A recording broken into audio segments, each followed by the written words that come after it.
Amen, amen. La présence de Dieu nous fait du bien, la présence de Dieu nous suffit. Qui vient de passer un bon moment de louange?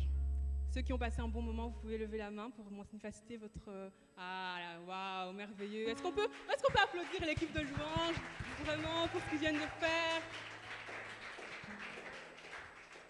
Vraiment, on a passé un bon moment dans la présence de Dieu. C'était vraiment merveilleux. Vraiment, on rend gloire à Dieu pour ce moment qu'on a passé. Et vraiment, on est vraiment heureux d'être là tous ensemble ce soir. Oui, vous pouvez vous asseoir. Alors, on va juste prier rapidement pour remettre ce moment entre les mains de Dieu. Seigneur, je te remercie, Seigneur, pour ce moment que nous avons passé, pour ce moment que nous allons passer. Seigneur, que ta présence soit là, que ta présence soit palpable, Seigneur. Que tu touches chacun d'entre nous, Seigneur, que tu nous guides, Seigneur, dans ce moment, Seigneur, d'exhortation. Merci, Seigneur. Amen. Amen. Alors, là, aujourd'hui, on est le 22 août et c'est bientôt la rentrée. Est-ce qu'il y en a qui sont contents de retourner à l'école après 6 mois de congé? Ah oui. Quelqu'un qui est content là-bas? Apparemment, t'es tout seul. Tous les autres, vous préférez rester à la maison encore? Vous ne voulez pas retourner à l'école? Malheureusement, le confinement, ça ne peut pas durer toute la vie. Hein. Alors, vous voyez, on est dans un milieu où, là, par exemple, on va aller à l'école, donc on a tous commencé la maternelle. Ensuite, il y a les primaires. Ensuite, il y a les secondaires. Bon, désolé pour ceux qui sont français, parce que là, je vais parler en belge, donc désolé. Mais donc, il y a les maternelles, il y a les primaires, il y a les secondaires. Ensuite, soit on fait une formation, soit on va à l'université, soit on va en supérieur. Puis, on commence à travailler. Puis, voilà, on se marie, on a des enfants, on achète une maison. Et puis, le temps passe, on va à la retraite. Et puis, la vie se termine, quoi. Ça, c'est un peu le système, c'est un peu le schéma classique, en fait, de la vie de chaque personne, en fait, sur Terre.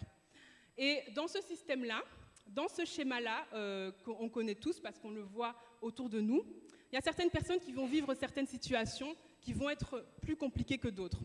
Il y a certaines personnes qui vont, par exemple, se retrouver dans la drogue. Peut-être que vous avez des amis qui sont des drogués, qui ont déjà touché à la drogue. Peut-être que vous aussi, vous avez déjà pris de la drogue, je ne sais pas.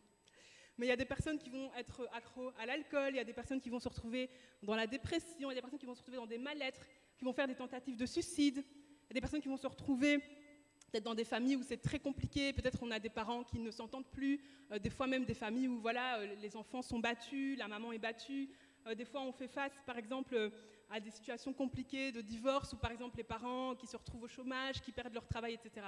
Donc vous voyez, dans ce système-là, en fait, il y a toutes des choses qui vont se passer dans la vie de certaines personnes en fonction de la situation à laquelle ils sont confrontés.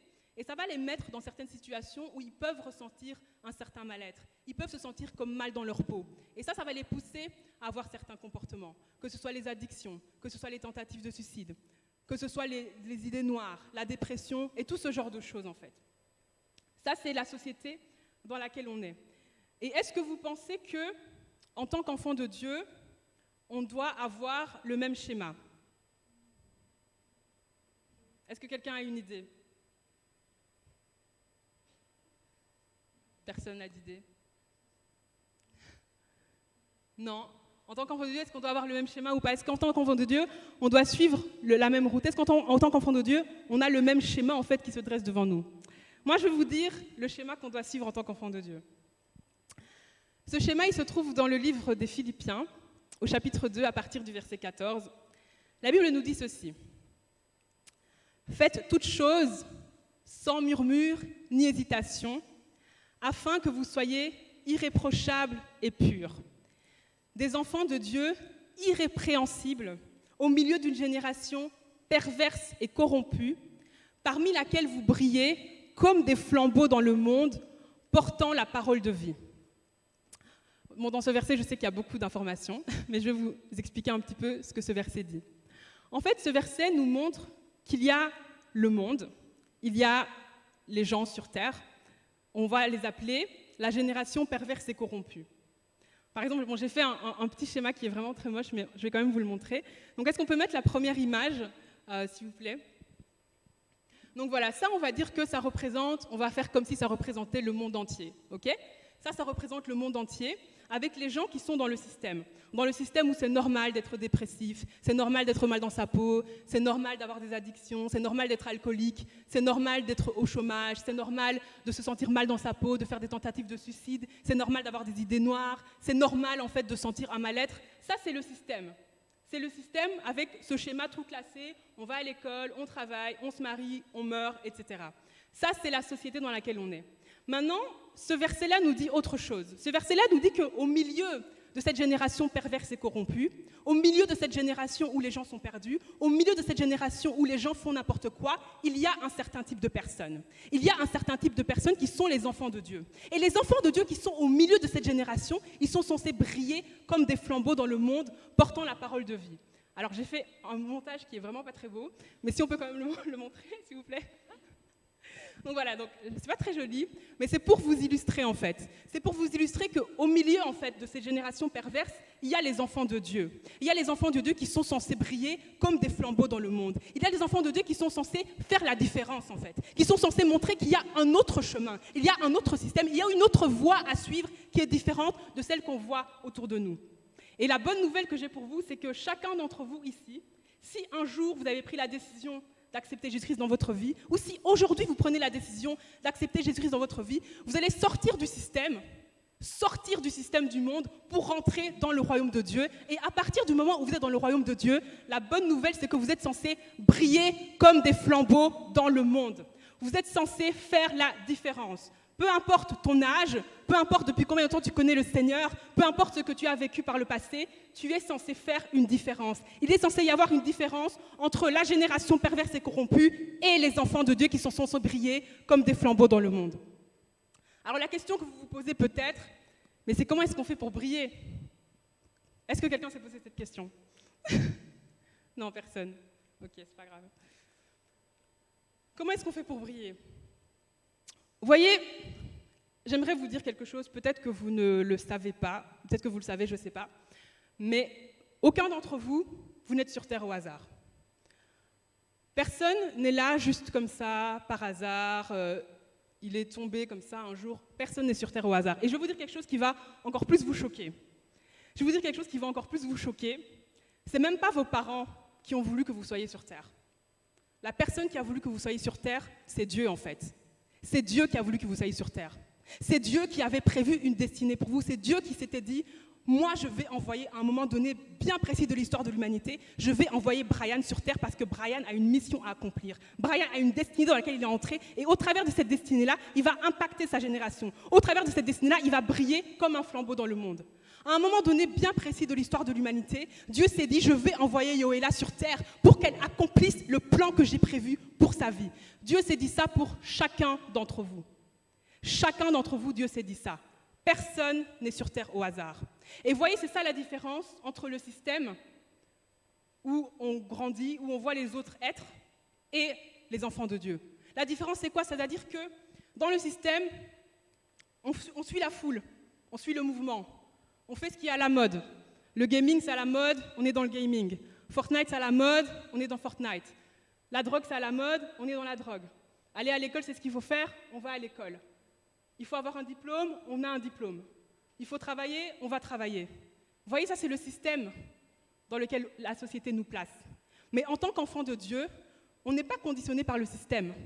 En tant qu'enfant de Dieu, on est conditionné par le plan de Dieu pour notre vie. En tant qu'enfant de Dieu, on est conditionné par la destinée que Dieu a prévue pour notre vie. En tant qu'enfant de Dieu, on est destiné par ce que Dieu dit de nous.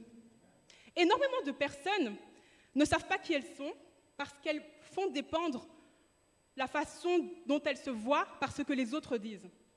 Si les autres disent que tu es moche, tu as l'impression que tu es moche. Si les autres disent que tu ne sers à rien, tu as l'impression que tu ne sers à rien.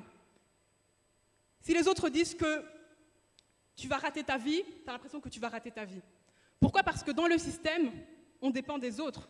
On dépend de ce que les autres disent de nous. On dépend de ce que les autres vivent.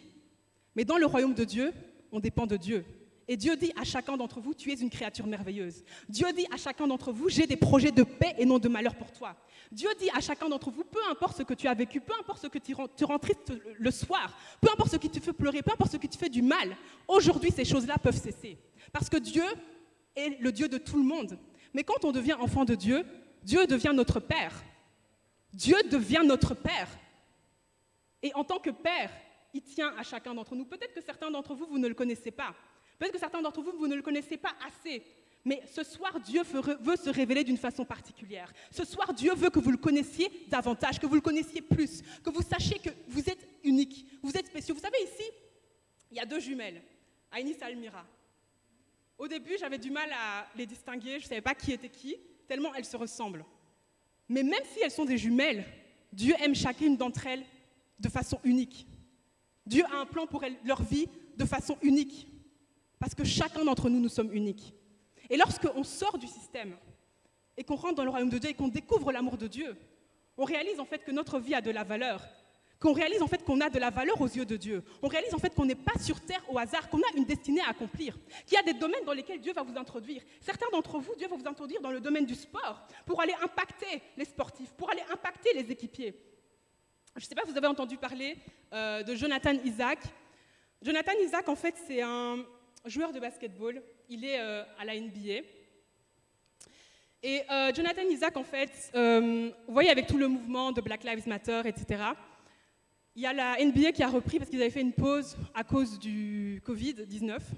Et ils ont repris, je pense, il y a quelques semaines, au mois de juillet. Et lors du match de reprise, ils ont pris l'habitude, en fait, de se mettre à genoux pendant quelques instants pour honorer, en fait, vous voyez, enfin, pas pour honorer, mais pour se tenir en soutien, en fait, de tout ce qui se passe au niveau du mouvement Black Lives Matter. Vous voyez tous les Noirs qui sont tués par des Blancs, etc. Et donc Jonathan Isaac, donc tous les membres de la NBA, tous les membres du club de basket, etc., se mettaient à genoux, en fait, durant l'hymne national, et ils portaient tous un t-shirt Black Lives Matter. Et Jonathan Isaac, en fait, c'est un chrétien qui a une relation avec Dieu. Je pense qu'il a 22 ans, je pense, et il est joueur à la NBA. Et lui, en fait, il a refusé de se mettre à genoux. Lui, en fait, il est resté debout. Et quand on l'a interrogé après le match, parce que vous voyez, ils font un peu des genres de questions-réponses, des débriefings, etc., des conférences de presse. Et quand on l'a interrogé, il a dit que pour lui, en fait, une façon de soutenir le mouvement Black Lives Matter, c'était pas spécialement de se mettre à genoux. Une façon de soutenir les Noirs, c'est pas seulement de se mettre à genoux. Et il a dit que pour lui, la solution, en fait, au racisme, c'est l'évangile de Christ, en fait. Que c'est Christ qui est la solution au racisme. Et il a refusé de se mettre à genoux. Pourquoi ? Parce que, en tant qu'enfant de Dieu, la seule personne devant laquelle nous devons nous mettre à genoux, c'est Jésus, en fait. Donc, vous voyez, Jonathan Isaac, il est joueur de basketball, il joue à la NBA, mais au travers de ce qu'il fait, il impacte, en fait, avec l'évangile de Christ. Au travers de ce qu'il fait, il prêche l'évangile. Et je n'ai aucun doute qu'il y a des coéquipiers à lui qui sont touchés. Il y a des personnes qui le côtoient qui sont touchées de voir que Christ a touché sa vie et de voir comment il parle de Christ. Et c'est ce qu'on est tous censés faire, en fait. Parce que chacun d'entre nous, Dieu va nous introduire dans des domaines bien précis. Dans des domaines bien précis où on est censé aller impacter. On est censé porter la parole de vie. On est censé dire aux gens, tu vois, peut-être que tu es dépressif. Peut-être que la nuit, tu fais des cauchemars. Peut-être que la nuit, tu sens des présences. Mais moi, je connais quelqu'un qui peut te délivrer. Moi, je connais quelqu'un qui peut te sortir de ces choses-là. Et son nom, c'est Jésus-Christ. Peut-être que tu es malade depuis des années. Peut-être que ta famille, les médecins ont dit qu'on ne pouvait rien faire pour toi. Peut-être que tu es même presque mort. Mais moi, je connais quelqu'un qui peut te sauver. Moi, je connais quelqu'un qui peut te guérir. Et son nom, c'est Jésus-Christ. Peut-être que tu as l'impression que personne ne t'aime. Peut-être que tu as l'impression que tu es dans une famille où les gens ne t'aiment pas, où tu te sens même mal à l'aise dans ta famille, où tu n'arrives pas à trouver ta place dans ta famille. Mais moi, je sais que si tu ressens l'amour de Dieu, si tu ressens l'amour de Dieu, si tu sais à quel point Dieu t'aime, à quel point tu as de la valeur aux yeux de Dieu, ce vide-là, ce manque-là, ce mal-être-là que tu ressens disparaîtra. Vous voyez, Dieu veut faire de nous des personnes qui allons aller dans les différents domaines, dans les différents secteurs, pour aller impacter. Que ce soit la louange, que ce soit le domaine de la politique, que ce soit le domaine juridique, que ce soit l'enseignement, que ce soit le domaine de la science, que ce soit en tant que pasteur, peu importe en fait, dans tous les domaines de la société, Dieu veut envoyer chacun d'entre vous pour aller impacter. Parce que chacun d'entre vous, vous êtes sur terre avec une destinée bien précise, avec un but bien précis, pour accomplir la volonté de Dieu. Et lorsque vous rentrez dans cette destinée, lorsque vous faites ce que Dieu a avant de vous, c'est là que vous commencez à briller comme des flambeaux dans le monde. C'est là qu'on commence à voir qu'il y a quelque chose de différent dans ces personnes-là. Il y a quelque chose de différent par rapport aux autres. Ils sont en train de faire quelque chose différemment. C'est ce qu'on voit aujourd'hui. On voit des joueurs de foot sur le terrain qui ont des t-shirts Jésus. On voit des hommes d'affaires qui osent dire « ben non, moi je ne vais pas faire de magouille ». Pourquoi ? Parce que moi je suis chrétien. Et c'est ça que Dieu attend de chacun d'entre nous en fait. Chacun d'entre nous dans sa destinée, chacun d'entre nous dans le plan que Dieu a pour lui. Mais, il y a un mais. il y a un mais à ce plan-là que Dieu a pour nous. Il y a un mais à cette destinée-là que Dieu a pour nous.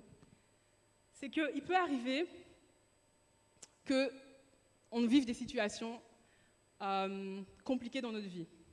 Il peut arriver qu'on vive des situations où nous-mêmes, en fait, on ne se sent pas tellement bien. Où nous-mêmes, en fait, on a des défis. Où nous-mêmes, en fait, on se sent à l'étroit. Où nous-mêmes, en fait, on n'est pas sûr, en fait, de la valeur qu'on a aux yeux de Dieu, en fait. Il peut arriver qu'on se retrouve dans des situations où nous-mêmes, en fait, on se voit mal parler de Christ parce que nous-mêmes, on ne vit pas encore assez de choses. Mais ce que j'aimerais vous dire, c'est qu'il y a quelque chose que Dieu veut faire ce soir, en fait. Ce soir, il y a vraiment quelque chose que Dieu veut faire. Ce soir, Dieu veut que vous puissiez réaliser qui vous êtes réellement. Dieu veut que vous puissiez réaliser la valeur que vous avez. Dieu veut que vous puissiez réaliser à quel point il tient à vous, en fait. Peu importe ce que vous avez vécu ou pas. Il y a des choses, en fait, que Dieu veut faire dans votre vie. Pourquoi ? Parce que pour que Dieu puisse nous utiliser dans les différents domaines, il faut d'abord qu'il fasse un travail en nous. Il faut d'abord qu'un travail de restauration soit fait en nous. Il faut d'abord qu'un travail de délivrance soit fait en nous. Il faut d'abord qu'un travail de guérison soit fait en nous. Il faut d'abord que notre propre vie soit transformée, en fait. Notre propre vie doit d'abord être transformée pour qu'on puisse être utilisé par Dieu, pour que les vies des autres, en fait, soient transformées. Et la personne, en fait, qui va faire ça, la personne, en fait, qui va commencer à nous transformer, la personne qui va commencer à changer notre vie, c'est le Saint-Esprit, en fait. C'est le Saint-Esprit, c'est l'Esprit de Dieu. Vous voyez, le Saint-Esprit, c'est celui qui s'occupe des affaires de Dieu sur terre. Est-ce qu'il y a des personnes ici qui ont déjà pleuré dans la présence de Dieu ? Ok, moi aussi. Est-ce qu'il y a des personnes qui ont déjà senti une chaleur dans la présence de Dieu ? Moi aussi. Ça, c'est le Saint-Esprit. Ça, c'est le Saint-Esprit. C'est quand on ressent la présence du Saint-Esprit. C'est quand le Saint-Esprit se manifeste. Parce que Dieu est au ciel, Jésus est au ciel, mais le Saint-Esprit est sur terre. Et c'est le Saint-Esprit qui va venir commencer à nous restaurer. C'est le Saint-Esprit qui va venir commencer à nous guérir. C'est le Saint-Esprit qui va nous débarrasser des chaînes, des addictions. C'est le Saint-Esprit qui va faire en sorte qu'on commence à ressentir l'amour de Dieu. C'est le Saint-Esprit, en fait, qui fait tout ça. Et le Saint-Esprit, c'est aussi un partenaire de vie. Le Saint-Esprit, vous savez, je ne sais pas s'il y a des gens qui ont déjà entendu la voix de Dieu. Voilà, et ça, c'est le Saint-Esprit, en fait. Vous voyez, parce que quand on accepte Jésus dans sa vie, le Saint-Esprit vient habiter en nous. Et le Saint-Esprit commence à nous parler, le Saint-Esprit commence à nous montrer qui nous sommes. Il devient vraiment un vrai partenaire de vie. Un vrai partenaire de vie. Et ce que j'ai vraiment à cœur, en fait, c'est que chacun puisse vivre quelque chose avec le Saint-Esprit, en fait. C'est que chacun puisse réaliser que Dieu est là pour lui, que chacun puisse réaliser la valeur qu'il a aux yeux de Dieu. Parce que vous voyez, le verset commence par dire « Faites toutes choses sans murmure ni hésitation, afin que vous soyez irréprochables et purs, des enfants de Dieu irrépréhensibles, au milieu d'une génération perverse et corrompue, parmi laquelle vous brillez comme des flambeaux dans le monde. » Mais ça commence par « Faire toutes choses sans murmure ni hésitation ». Les murmures, c'est quoi ? Les murmures, c'est se plaindre, c'est râler, c'est ne pas vouloir faire les choses. Oh, mais pourquoi est-ce que je dois aller à l'église ? Oh, mais pourquoi est-ce que je dois faire ci ? Oh, mais pourquoi est-ce que je dois faire ça ? Ça, c'est les murmures. L'hésitation, c'est quoi ? L'hésitation, c'est quand on n'ose pas. C'est quand on doute. Mais est-ce que c'est vraiment l'appel de Dieu pour ma vie ? Est-ce que c'est vraiment ce que Dieu attend de moi ? Est-ce que c'est vraiment ce que je suis censée faire ? Et les hésitations, les murmures vont faire quoi ? Vont faire qu'on va repousser, en fait, les choses. Qu'on va retarder les choses. Qu'on ne va pas oser se lancer. Pourquoi ? Parce que, normalement, on est censé être des personnes qui sont remplies de confiance, en fait. Normalement, on est censé être des personnes qui sont remplies d'assurance, des personnes qui savent ce dont ils sont en train de parler, des personnes qui savent ce qu'ils sont en train de faire. Ça, c'est la volonté parfaite de Dieu, en fait. Des personnes qui foncent avec le Saint-Esprit. Mais à cause de ce qu'on a vécu dans le passé, à force d'avoir entendu qu'on était bon à rien, à force d'avoir entendu qu'on était trop nul en maths, à force d'avoir entendu qu'on était trop moche, à force qu'on ait subi des moqueries, à force qu'on ait eu peu d'amis, toutes ces choses-là, en fait, vont impacter la confiance qu'on a en nous, en fait. Toutes ces choses-là vont faire qu'on va se dire, finalement, je ne suis peut-être pas capable, en fait. Finalement, j'ai peut-être pas tant d'importance que ça. Finalement, j'ai peut-être pas tant de valeur que ça. Et c'est ça qui va faire qu'on va commencer à murmurer, on va commencer à hésiter. Et ça peut faire en sorte qu'on retarde, en fait, le plan de Dieu. Mais la bonne nouvelle, c'est que la Bible dit que Jésus guérit ceux qui ont le cœur brisé et qui pansent les blessures. Le Saint-Esprit est celui qui va restaurer en fait notre confiance. Le Saint-Esprit est celui qui va faire en sorte que peu importe ce que tu as vécu, peu importe si tu as été blessé, peu importe si les gens t'ont fait du mal, même des choses très graves, comme des viols et ce genre de choses, même des choses comme ça, le Saint-Esprit est capable en fait de les guérir et de les restaurer. Pourquoi ? Parce que quand Jésus-Christ est mort à la croix, il est mort pour que tout le monde soit bien dans sa peau, que tout le monde soit guéri, que tout le monde soit restauré, que tout le monde soit épanoui. Quand Jésus-Christ est mort à la croix, il est mort pour que personne ne souffre. Quand Jésus-Christ est mort à la croix, il est mort pour que personne ne soit malade. Et quand on laisse de la place à Dieu dans sa vie, quand on grandit sa relation avec Dieu, quand on laisse le Saint-Esprit faire son œuvre, on peut vivre ces choses-là. Et je crois qu'il y a vraiment des choses que Dieu veut faire ce soir. Je crois qu'il y a vraiment des choses que Dieu veut faire ce soir. Vous savez, oui, c'est Jonathan Isaac.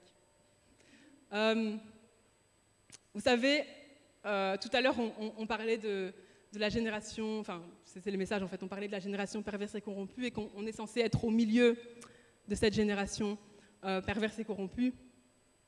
Et vous savez, moi-même, comme nous tous ici, à un moment donné, j'étais dans cette génération perverse et corrompue. Moi aussi, j'étais dans le système. Moi aussi, je faisais comme tout le monde. Moi aussi, je suivais la foule. Moi aussi, j'ai déjà bu, j'ai déjà fumé, j'ai déjà fait toutes ces choses en fait. Vous voyez ? Mais à un moment donné dans ma vie, Dieu m'a touchée en fait. Vous voyez, alors que j'étais dans le système, alors que je faisais comme tout le monde, alors que je trouvais ça normal de se moquer, normal de critiquer, normal d'aller en boîte, normal de boire, alors que je trouvais toutes ces choses-là normales, à un moment donné dans ma vie, Dieu m'a touchée. À un moment donné dans ma vie, j'ai vécu quelque chose avec Jésus en fait. J'ai vécu quelque chose avec Jésus qui a fait que j'ai su que Jésus-Christ était le seul chemin, la seule vie, la seule vérité. J'ai su que l'enfer était réel. J'ai su que le paradis était réel. J'ai su que la Bible était réelle. J'ai su que le monde spirituel était réel. Et j'ai su que j'avais besoin de Jésus dans ma vie en fait. Et à partir de ce moment-là, je n'ai fait que tomber amoureuse de Jésus de plus en plus en fait. Je n'ai fait que vivre des choses avec Jésus de plus en plus. Je n'ai fait que être en feu pour Dieu en fait. Être amoureuse de Christ en fait. Et c'est quelque chose qui a totalement changé ma vie. Et jamais, je ne voudrais revenir en arrière. Tellement j'ai ressenti l'amour de Dieu d'une façon tellement forte. Je ressens la présence de Dieu d'une façon tellement forte. Vous savez que pour moi, des fois, Jésus est plus réel pour moi que certaines personnes en fait. Je me sens plus proche de Jésus des fois que certaines personnes que je vois en fait. Tellement Jésus s'est révélé à moi d'une façon tellement forte et je suis tellement en feu pour Dieu et mon désir le plus profond c'est que chacun puisse savoir qui est vraiment Jésus, que chacun puisse avoir une révélation de Christ, que chacun puisse être touché par l'amour de Dieu parce que ce dont le monde a besoin, c'est l'amour de Dieu en fait. Toutes les personnes qui sont dans la drogue, qui sont dans l'alcool, qui sont mal dans leur peau, qui sont dans le mal-être, toutes ces personnes-là, elles recherchent en fait un amour en fait. Elles recherchent en fait à combler un vide en fait. Combler un vide qu'elles ne trouvent pas en Dieu et donc elles essayent de le combler ailleurs. Vous savez, j'ai entendu quelqu'un tout à l'heure dire quelque chose qui m'a fait rire. Quelqu'un disait que, vous voyez, quand on mange du fast-food, vous voyez par exemple du McDo, du Quick, etc., genre ça te rassasie pas vraiment en fait. Vous voyez, t'es bourré, t'es plein après, mais très vite, t'as encore faim en fait. Parce que c'est pas de la nourriture, c'est pas vraiment de la vraie nourriture, c'est pas vraiment quelque chose de solide en fait. Vous voyez ? Par contre, quand tu manges un vrai plat avec des vrais aliments, là, ça te cale vraiment en fait. Et dans le message que j'écoutais, la personne comparait ça en fait au plaisir du monde et à Jésus en fait.